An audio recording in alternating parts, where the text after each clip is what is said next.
Hello, another random replay where I let the random number generator decide which faction I'll be using. This time I got Baktria, so pretty happy about that. My opponent counterpicked with Armenia, and he's going to go for... looks like a good mix of nice balanced build there. I'm bringing a fairly balanced build myself, I think, with 3 thorax swords, 1 Bactrian hillman, 2 royal guard, 4 Thuria spears, 3 Scythian horse archers, 3 mercenary Syrian archers, and 4 citizen cavalry. I can't see my opponent's entire army, I believe, but he has at least 2 Persian cavalry, 1 noble blood, and on the other flank noble blood, eastern cataphracts, noble blood, horse archers, 2 of those that I can see, 4 eastern archers, and 5 of these Cartly Axemen.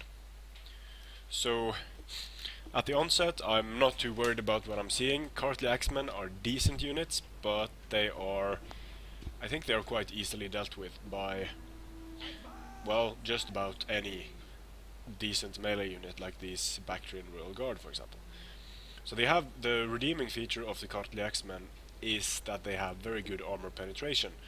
They have decent melee attack, decent melee defense, but they are best against heavily armored opponents with preferably low melee defense. These Bactrian Royal Guard have pretty high melee defense, and they also have good armor penetration, so they should be able to tank quite a few of those Cartly Axemen. And his general is in a noble spear unit. Now I see that my opponent has brought at least 2 of these horse archers. Not too worried, I'm just going to conserve my own horse archers, not do anything crazy. And it's hard to say, well, my opponent has the decided cavalry advantage, which is somewhat neutralized by me having brought quite a lot of decent spears for dealing with cavalry, and it's also going to be somewhat neutralized in that I am able to fight out of this forest here. This is also going to serve me quite well in the coming skirmish engagement, because I have, although he has 1 more archer unit than I have, my guys have armor and they're going to be firing from the woods, so that's going to make a pretty significant difference here. Let's just see how quickly these eastern archers go down. There we go. See you in the afterlife. So he's reforming, which isn't the best idea, probably to get some cover here, but doing so is going to cost him a lot of men and a lot of time firing, so already that unit is gone. He's sending in some Cartly Axemen to push away my skirmishers, presumably, which is a good idea. It makes me move my guys, and while they're moving they obviously won't be shooting. So here I'm noticing that my thorax swords are taking fire, so I'm going to turn them to face the horse archer units, and I'm also going to send my Mercian Scythians up because they are about equally matched, these units.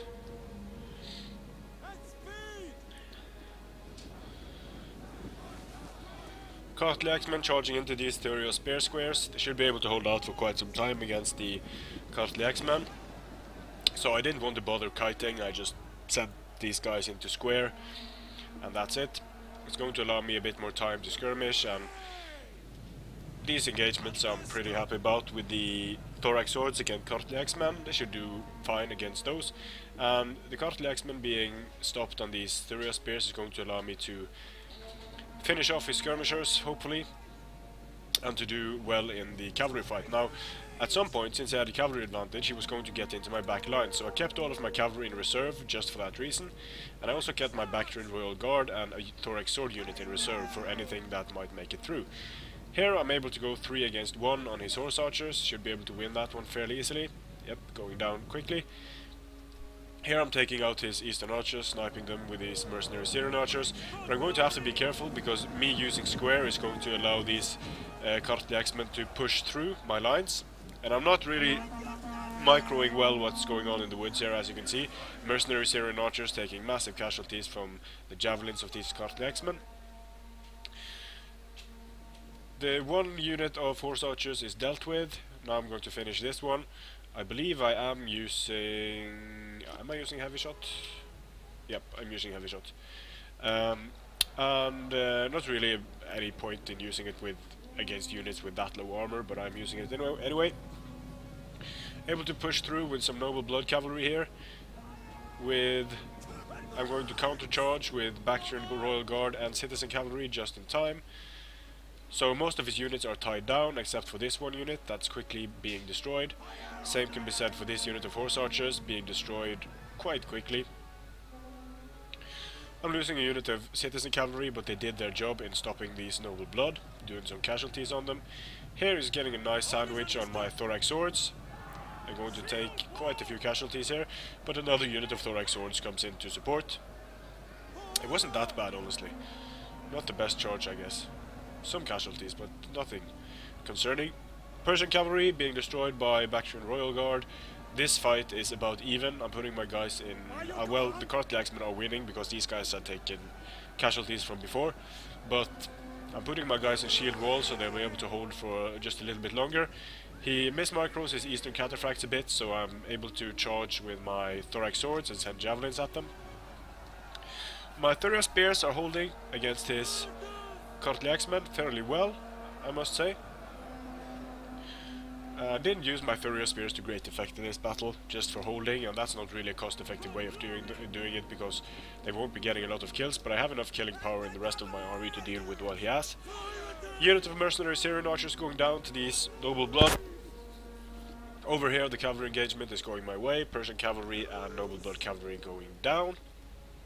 Just fast forward a bit here. Now the battle is decidedly in my favor, but I haven't really dealt with these Kartli Axemen yet. So I have a tough nut to crack in them. But since they are posted up against my Thuria spears squares, I'm going to be able to get some nice rear charges off on them. Eastern cataphracts getting caught by citizen cavalry. And also by these thorax swords. More cavalry going down to combined attack by infantry and cavalry. Kartli Axemen getting rear charged and while they are pinned up against thorax swords. Persian cavalry manages to break these thorax swords, I believe, but they are in turn going to be broken themselves by virtue of being surrounded. So I didn't notice there was a unit over here of Persian archers that I didn't notice, that I forgot about.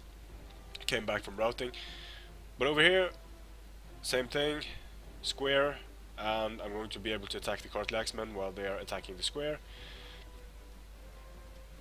Here his noble spears got into square as well in order to increase their survivability for a bit.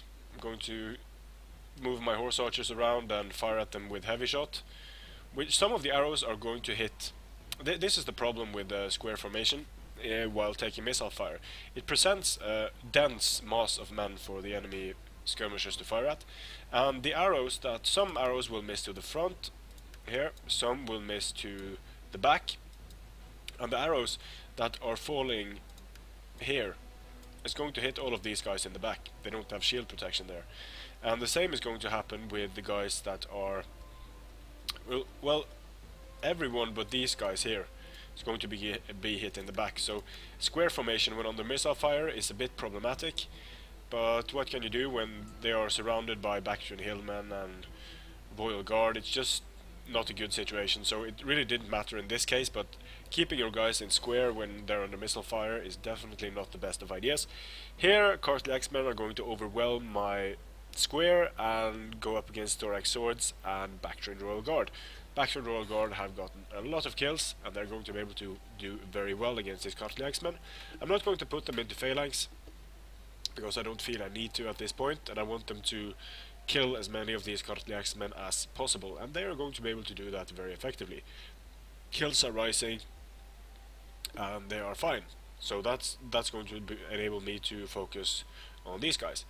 Now at this point, my opponent was a pretty nice guy. He did something I don't hear very often. He complimented my micromanagement skills, which is always nice.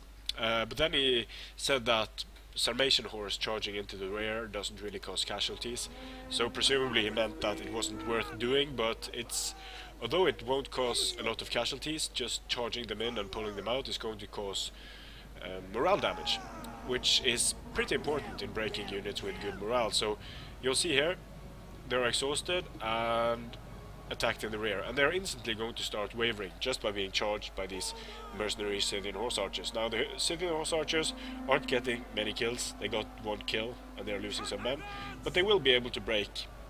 So when the horse archers are out of ammunition, don't be afraid to use them to rear charge and pull them out. Don't leave them in there for long, because that can make enemy units win the combat and make them stay for longer, but just rear charging and pulling them out can be very effective for breaking blobs of infantry like that. So about the same comparable number of kills here, but I did quite a lot of friendly fire here, I think, because my enemy killed 1141 guys and I lost 1234.